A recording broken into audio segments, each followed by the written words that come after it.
So the whole Catholic Church should be with us in our efforts to stop war. And that brings me to one of the things that I'm excited about, which is to go after the war profiteers. Because it's very hard right now to do things in Congress, because Congress and both wings of the party are so pro-war, that we do have to take some of the energy that we have and put it into this campaign to divest from the war machine. And part of divesting from the war machine is to expose the war machine. Who was it in this conference? It wasn't Max. It was somebody who said, oh, maybe it was the mansions, the beautiful mansions in Virginia, and all the money going in to these big new condos that have such expensive rents and are changing the face of Washington, D.C. So much of that is coming from the war industry, from the contracts with the Pentagon. It's flooding money into our area. So if we don't start naming and shaming those people who make a killing off of killing, we're not going to get the root of the fact that it is capitalism that is driving the war machine. So I think it's very exciting that we've focused on the don't bank on the bomb, and thank Susie and the others who have been doing this fantastic work. Let's take that work and spread it and add to that not just banking on the nuclear bomb, but also add just the entire war machine. So I look forward to, and hope many of you will join us October 21st and 22nd, when we're going to have a 2-day strategy session about how to really take this to heart and bring it back into our communities, to our cities, to our universities, to our pension funds, and demand that we get our money out of the war machine.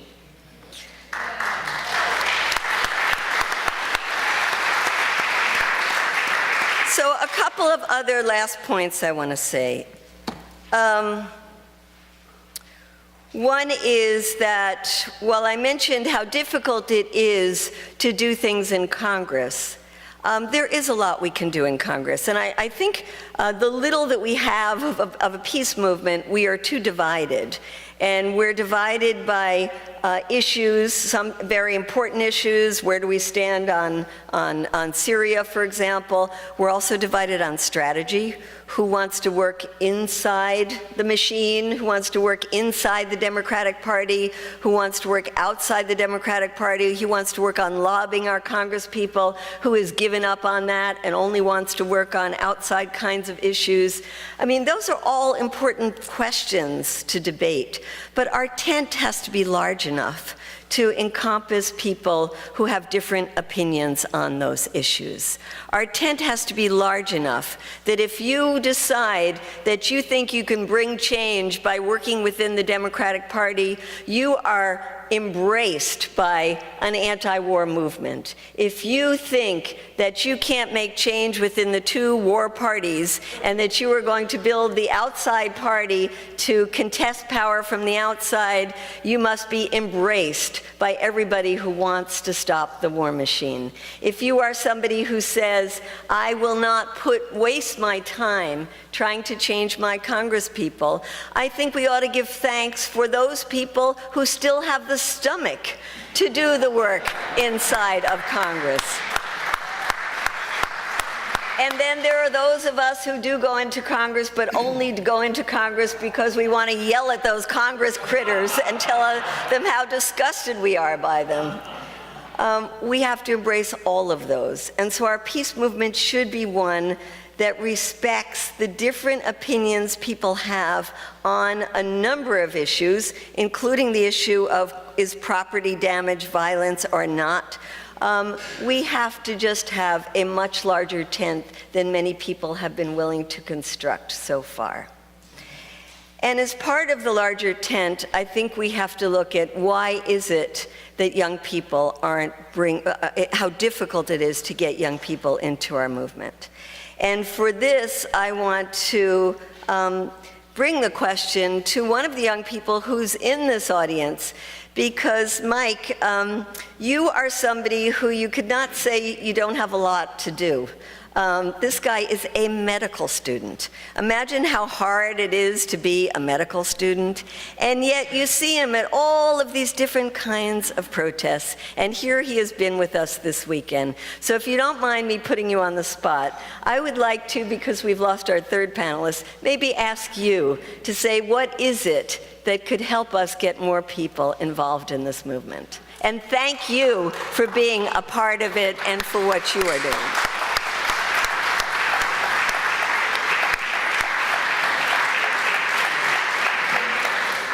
So maybe you should take a mic. If you come over here. Would you be willing to go to the mic?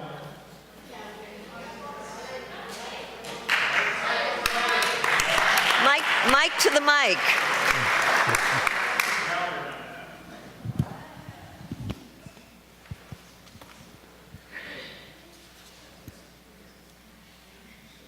All right, is this on?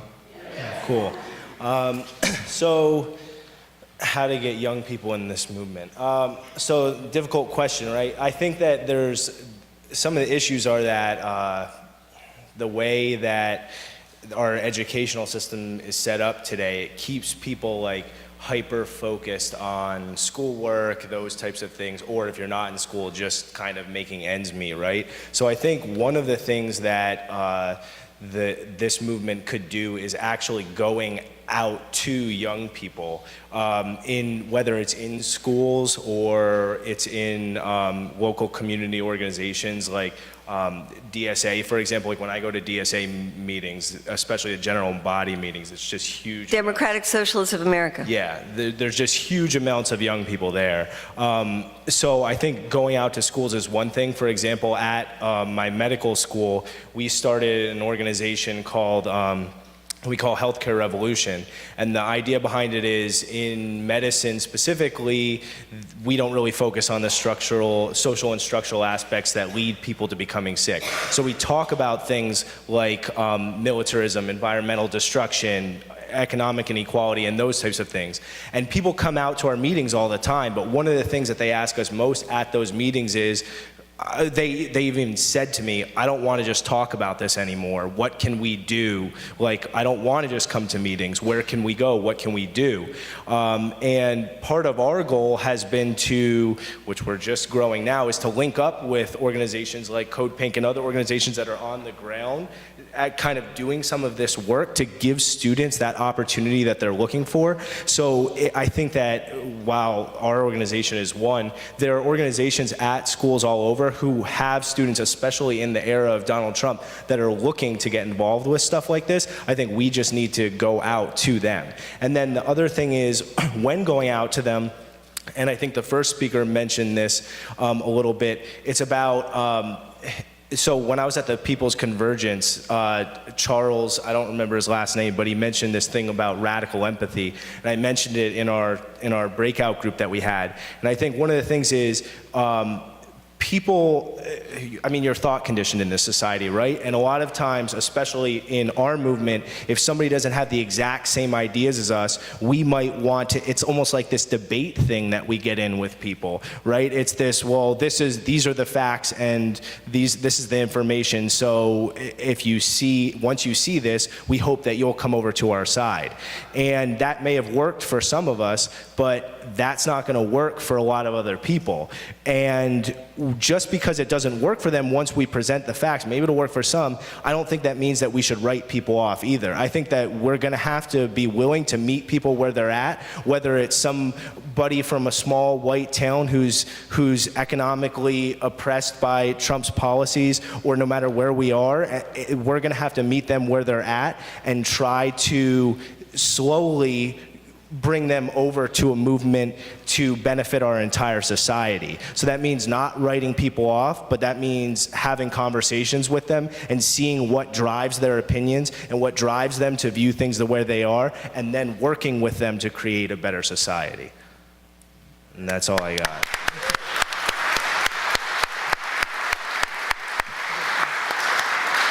Well, thank you so much, and I think we're going to open up for discussion. My last thing is just to say that we don't have a lot of time. October 15th is when Donald Trump is going to certify or not certify whether Iran is complying with the nuclear deal. And even though Iran is complying with the nuclear deal, he has said basically that they are looking for an excuse to say that Iran is not complying with the nuclear deal. I mean, he's basically put this out. So this is a couple of weeks away. And we have, on the one hand, this looming crisis, or already full-blown crisis, with North Korea. And October 15th, we might have a new crisis with Iran. We better figure out how we're going to be able to mobilize people. And one thing I would say, because we're not in a condition right now to be able to say we're going to get out 100,000 people on the streets, is that we might go back to an old-fashioned thing which is called affinity groups, where we have our small groups of people, 10 friends, 5 friends, and those 5 friends get another 5 friends, and your affinity group is willing to take actions. And those actions can actually be more impactful than getting a lot of people out on a street to walk around on a Saturday when everything is closed. And especially if you go to your local congressperson's office, or if you're in the DC area, join us to go to DC. If you do a sit-in with 10 people in your congressional office and you say, I won't leave here until my congressperson says he or she will take the lead in stopping a new war with Iran, or if it's around the Korea, or put them together, oftentimes, because we've done this, you, one, actually get to meet with that congressperson, or you say, oh, he's in Washington, get him on the phone. I know he's got a phone. We're not leaving here till we talk to him or her. And then local papers will cover the fact, especially if a couple of you are willing to get arrested in the office of your congressperson.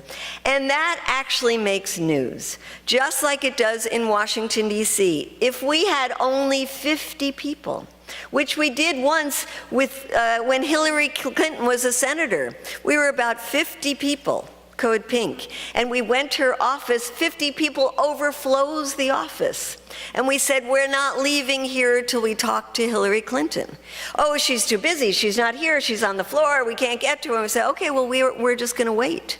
And we sang in her office, and we were, we just were having a good time in there, and we said, we're not leaving. And finally, what did they do? They got Hillary Clinton, and they made her meet with us. And it was an important meeting. Just like we had people fasting in the office of, remember old Joe Lieberman and how awful he was?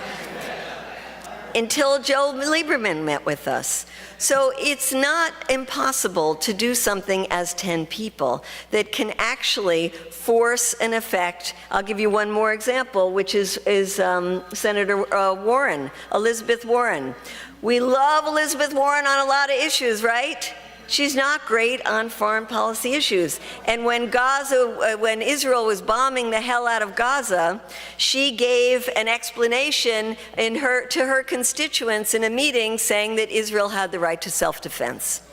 And we thought that was so disgusting that with people, right, Paki, in local offices, you went into her offices, and we went into the office in Washington, D.C. We went in dressed as women in mourning. We threw styrofoam painted gray rocks as the rubble in Gaza, and we just wailed in her office as wailing mothers. And we wouldn't leave. We just wailed and wailed and wailed. And so we're not going to stop wailing until we meet with her. She really wasn't around, but they did bring her chief of staff in. We met with her chief of staff, and after that, because of the local people doing at the same time, Elizabeth Warren has had a much better position than she did have on Palestine. So we can move them by direct actions, by actions where we put our bodies on the line. We have to right now make up for our numbers by doing things that are deeper, that are more dramatic, and that force our representatives to make changes. So let's do that quickly in the next coming weeks. Thank you.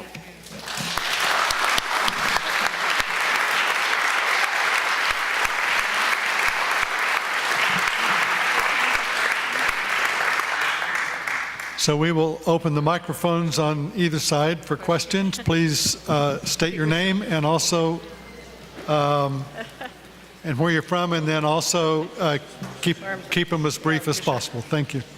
I will. Thank you. Ann Wilcox. I work with Code Pink and other groups. I think I've met Anthony on one or two occasions. I wanted to ask about the role of media, because Max had some rather strong words about Rachel Maddow a little bit earlier, but we do have, we have Free Speech TV, we have Sputnik Radio now, you've got independent podcasts and so forth. And then are there ways to use that? And also, is social media, it's sort of a double-edged sword, because it makes it easier for people to not leave and get off their couch because they can watch online, so forth. So the role of media, I guess. I mean, I think that in many ways, one of the greatest, more contemporary examples of why it's important to be our own media sometimes was the lessons from Standing Rock. Before mainstream media decided to show up, it was, well, at the end, there was snow on the ground. The majority of the information that we were getting about Standing Rock were coming from people who were at Standing Rock, whether it was Now This, AJ Plus.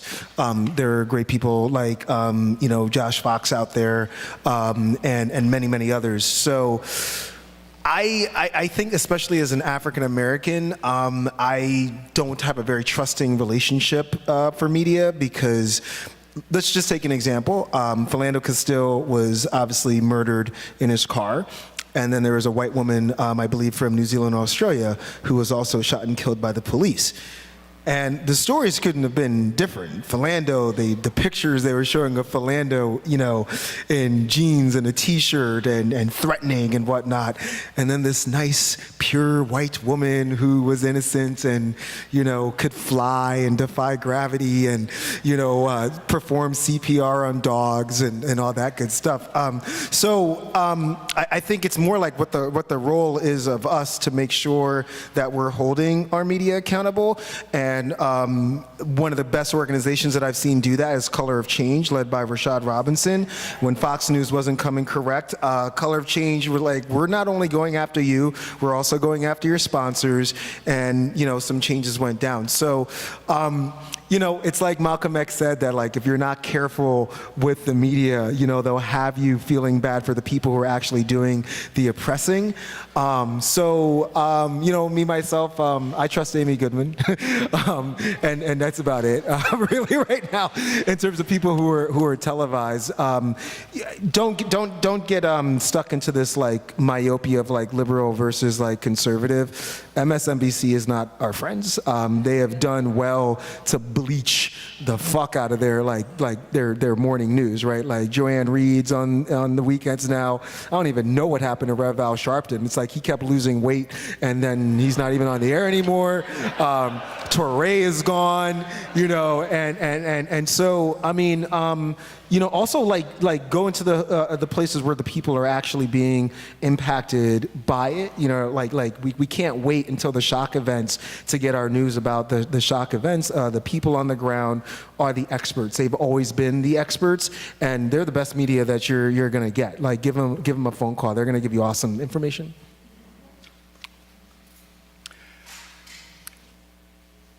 There is a long line over here. I will get back to you, but I would like to take a couple more over here. My name is Ernest Muley. I'm a Vietnam area veteran. And there's two divides that I can think of that don't get talked about. One is the urban-rural. And the urban people have devastated the economy of the rural environment. There's a lot of people out there that vote against their best interest because they're mad. And I think we need to make bridges to those people in the rural community, or you're not going to turn anything around because they outnumber us by a large number. The other one is the white-collar, blue-collar divide.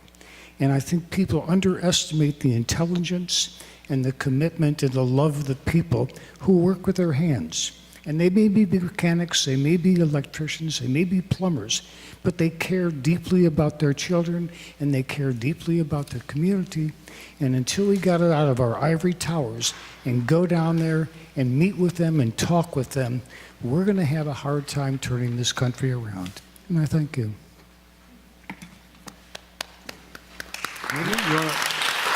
You want to respond?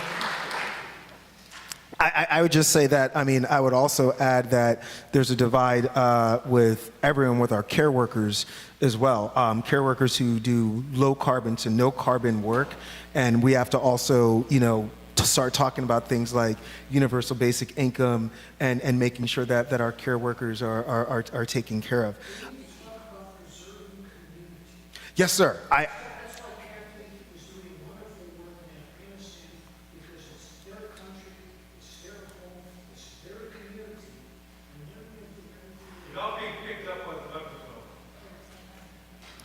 Yeah, I know. He just said we have to do a good job of like rebuilding communities, and I totally agree with that. I mean, I don't think that necessarily there is as big of an urban rural divide. You know, we're doing amazing work at the Leap right now with rural communities in Nebraska as well as Alabama.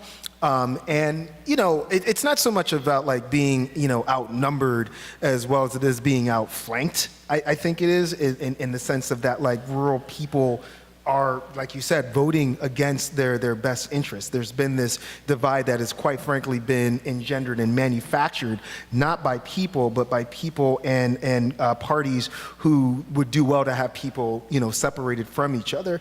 Now, the young brother did talk about, you know, meeting people where they're at. And I'm all about that. I'm all about, you know, that as well. But meeting people where they're at cannot be a pathway to capitulation. There are certain things, I mean, Pelosi's been saying it. Bernie came very, very dangerously close to saying it, like in terms of like reproductive justice. That's not something I'm willing to capitulate over or meet anybody where they're at. If you are a male and you think that you have a right to say anything about what a woman does with their body, I don't really know like what more I can say to you. Like there's not really much, I can't meet you there.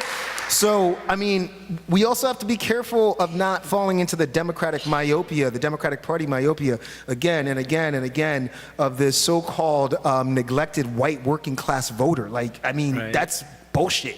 I'm sorry. Like the Democrats are doing that at their peril. 11% drop in black women, as I've said, that like people of color, black women in particular, have gotten a worse return on investment from the Democratic Party than all the people that Bernie Madoff screwed over combined, you know. So yes, like let's definitely like go into there. But when we see Bernie going to West Virginia and Kansas and Nebraska and Montana, hasn't been back to Flint yet, hasn't been to like inner city neighborhoods, so-called inner city neighborhoods to talk about people, and you wonder why he lost.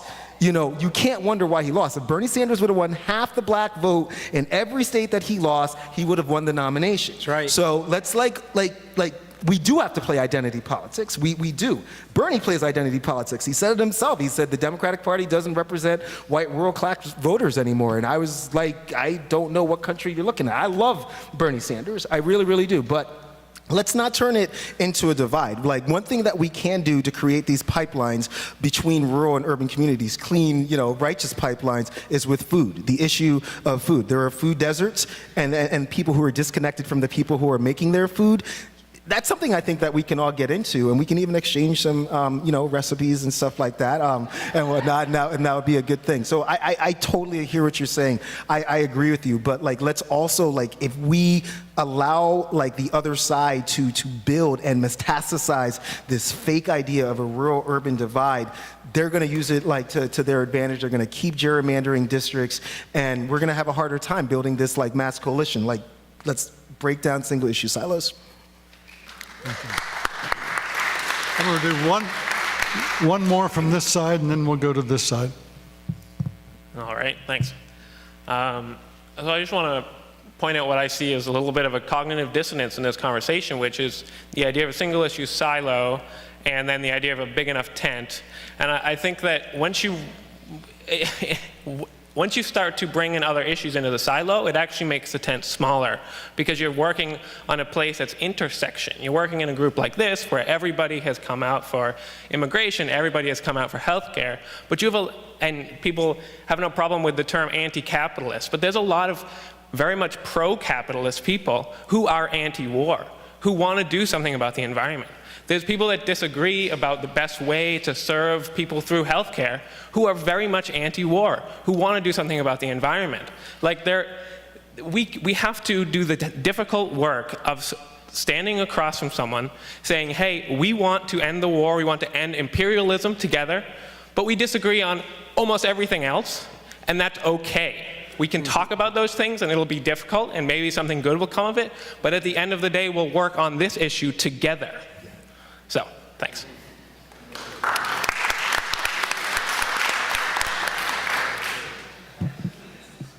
When Donald Trump was running for office, a lot of people got hoodwinked and thought that he was the anti-interventionist candidate because he talked a good line while he was running. And there were certainly many people who were not considering themselves anti-capitalist, but were anti-interventionist, and they voted for Donald Trump.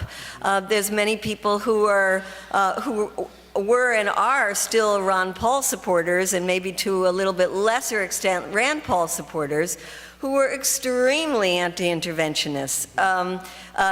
Ron Paul was against he would say it, against the warfare state, which I would go, whoa, and then he'd say, and the welfare state.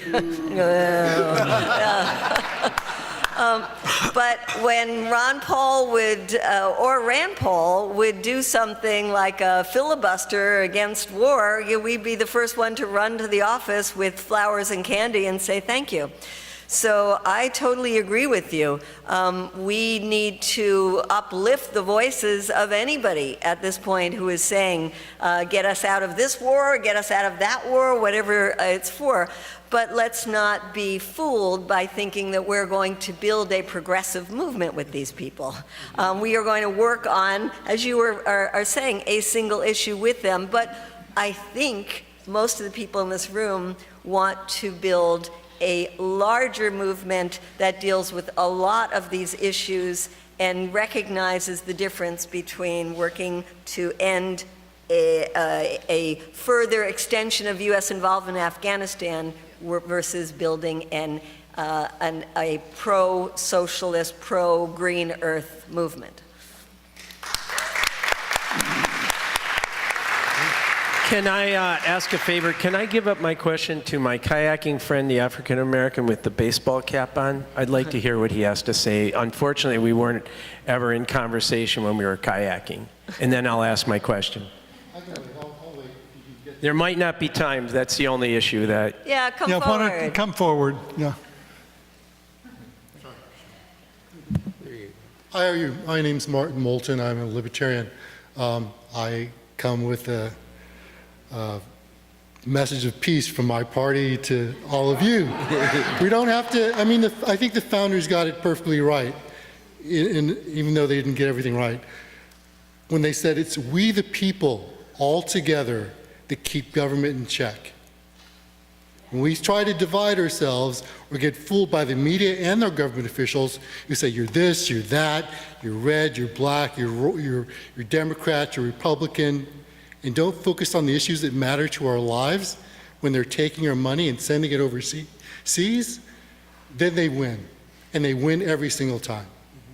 And I just want to correct you, Medea.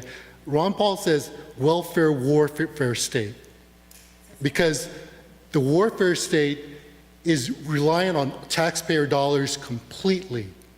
They take our money and they give it to the big corporations who are 70 and 90% funded with taxpayer dollars. There's no free market for missiles and Trident missiles. There is none. No one buys those. No one in the world. Only our government makes that market available. So, let's work on being accurate and thinking about where we do work together well. My father was an immigrant from Costa Rica. They don't have a standing military. So I grew up in a culture in my household that didn't understand war, and my father passed away last month. And it's horrible how, if you have a perspective outside of this country, that I mean, I'm sure my brothers and sisters in the Muslim world appreciate this even more, that you don't understand how American citizens tolerate this for 1 second.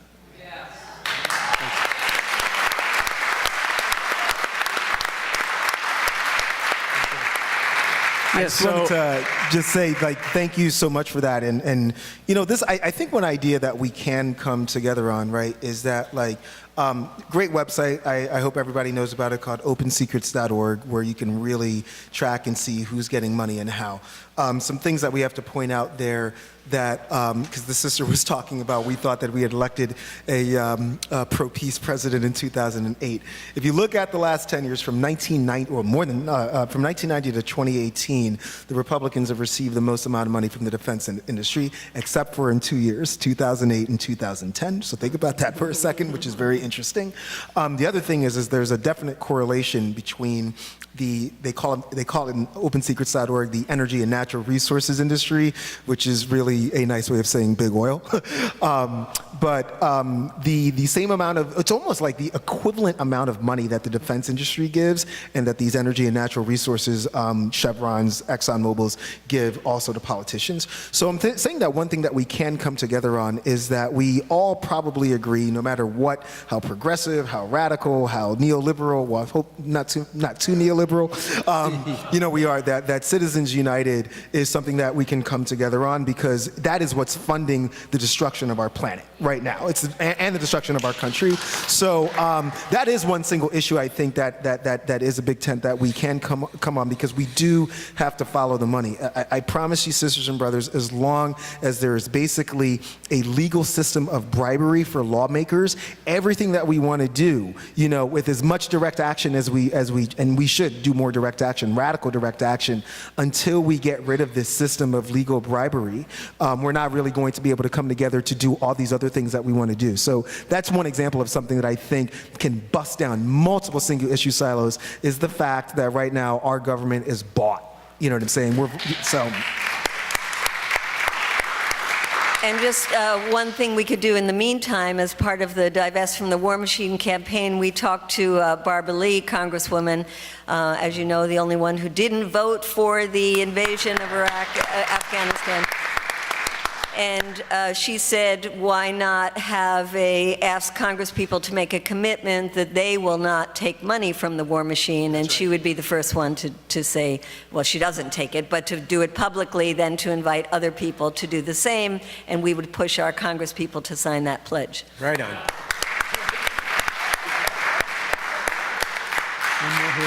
So Medea, you and Jody Evans wrote a book once called Stop the Next War Now. That's one thing that drew me into Code Pink, because I believe that we should be proactive and not wait in the sidelines for the next war. What do you think about what we should be doing around perpetual war, or a possibility of war with Iran, and possibility even, God forbid, the war with Korea? Well, one thing I didn't get a chance to say that you remind me of now is that we actually have one positive thing in terms of strategy on both those issues, which is a robust and very brilliant leadership within those communities here in the United States that we can be supportive of. So in the case of Iran, there is the National Iranian American Council, NIAC. If you don't know them, check out their website. It's a brilliant group that has stretched out to have affiliates in different parts of the country.